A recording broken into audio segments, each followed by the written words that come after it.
ഇപ്പോൾ വരുന്ന പ്രധാനപ്പെട്ട ഒരു വാർത്തയിലേക്ക്. പശ്ചിമേഷ്യയിലെ അതീവ ഗുരുതര സാഹചര്യമെന്ന വിദേശകാര്യ മന്ത്രാലയം. ഇറാനിലും പരിസര പ്രദേശങ്ങളിലും ഇപ്പോഴും പ്രശ്നങ്ങളുണ്ട്. ടെഹ്റാനിലെ എംബസി പ്രവർത്തനങ്ങളിലും ആശങ്ക രേഖപ്പെടുത്തുന്നു വിദേശകാര്യ മന്ത്രാലയം. 2400 ഇന്ത്യൻ പൗരന്മാരെ ഇതിനോടകം ഒഴിപ്പിച്ചെന്നും ഒരറിയിപ്പുണ്ടാകുന്നതുവരെ ഇറാനിലേക്ക് യാത്ര ചെയ്യരുതെന്നുമാണ് വിദേശകാര്യ മന്ത്രാലയം ഇപ്പോൾ അറിയിക്കുന്നത്. അഭിനന്ദ് ചേരുന്ന വിശദാംശങ്ങളുമായി. അഭിനന്ദ്, പശ്ചിമേഷ്യയിൽ സമാധാനം ഉണ്ടാകുന്നതേയില്ല.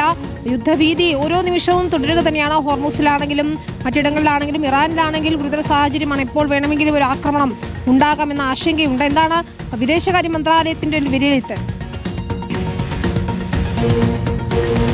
വിനിത, 2 ദിവസമായിട്ട് തന്നെ വിദേശകാര്യ മന്ത്രാലയത്തിന്റെ മുന്നറിയിപ്പുകൾ വരികയാണ്. ഇന്നലെ വിമാനങ്ങൾ പുനരാരംഭിക്കുമെന്നുള്ള റിപ്പോർട്ടുകൾ ഉണ്ടായിരുന്നു. വിമാനങ്ങൾ പുനരാരംഭിച്ചു കഴിഞ്ഞാലും ഇന്ത്യക്കാർ ഇറാനിലേക്ക് പോകരുതെന്നുള്ള കർശന നിർദ്ദേശം അത് ഇന്നലെ വിദേശകാര്യ മന്ത്രാലയം വ്യക്തമാക്കിയതിന് പിന്നാലെയാണ് ഇന്ന് നടന്ന വാർത്താ സമ്മേളനത്തിൽ കുറച്ചുകൂടി കാര്യങ്ങൾ വ്യക്തമാക്കിയിരിക്കുന്നത്. രൺധീർ ജയ്സ്വാളിന്റെ ആഴ്ചയിലുള്ള വാർത്താ സമ്മേളനത്തിലാണ് ഇക്കാര്യം വ്യക്തമാക്കിയിരിക്കുന്നത്. പശ്ചിമേഷ്യൻ സംഘർഷം അത് അതീവ ഗുരുതര സാഹചര്യമാണെന്നും ഇന്ത്യൻ എംബസി ടെഹ്റാനിലാണ് പ്രവർത്തിക്കുന്നത്, അതിൽ പോലും ഇപ്പോൾ നടന്നു പോകാൻ കഴിയാത്ത സുതാര്യമായ നടത്തിപ്പിന് ചില വെല്ലുവിളികൾ നേരിടുന്നുണ്ട് എന്നാണ് ഇപ്പോൾ വിദേശകാര്യ മന്ത്രാലയം വ്യക്തമാക്കിയിരിക്കുന്നത്. ഇതുവരെ 2410 ഇന്ത്യക്കാരെ അവിടെ നിന്ന് ഒഴിപ്പിച്ചിട്ടുണ്ട്. ബാക്കിയുള്ള ഇന്ത്യക്കാരെ കൂടി സുരക്ഷിതമായ സ്ഥലങ്ങളിലേക്ക് എത്തിക്കുവാൻ വേണ്ടിയുള്ള ഇടപെടൽ അത് വിദേശകാര്യ മന്ത്രാലയത്തിന്റെ ഭാഗത്തു നിന്നും തുടരുകയാണെന്നാണ് ഇപ്പോൾ രൺധീർ ജയ്സ്വാൾ വാർത്താ സമ്മേളനത്തിൽ വ്യക്തമാക്കിയതുള്ള ഗുരുതരമായിട്ടുള്ള സാഹചര്യമാണെന്നും മുന്നറിയിപ്പുകൾ കൃത്യമായി തന്നെ പാലിക്കണം. ഏതെങ്കിലും ഘട്ടത്തിൽ ഇപ്പോൾ താമസിക്കുന്ന സ്ഥലങ്ങളിൽ നിന്ന് മറ്റിടത്തേക്ക്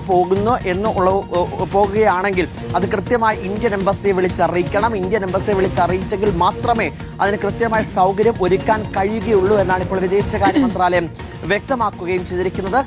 ശരി, ഇറാനും പരിസര പ്രദേശങ്ങളിലും വെല്ലുവിളിയുണ്ട്. കഴിയുമെങ്കിൽ യാത്ര ഒഴിവാക്കണം. എംബസി പ്രവർത്തനങ്ങൾ ഉൾപ്പെടെ ആശങ്ക രേഖപ്പെടുത്തുകയാണ് വിദേശകാര്യ മന്ത്രാലയം.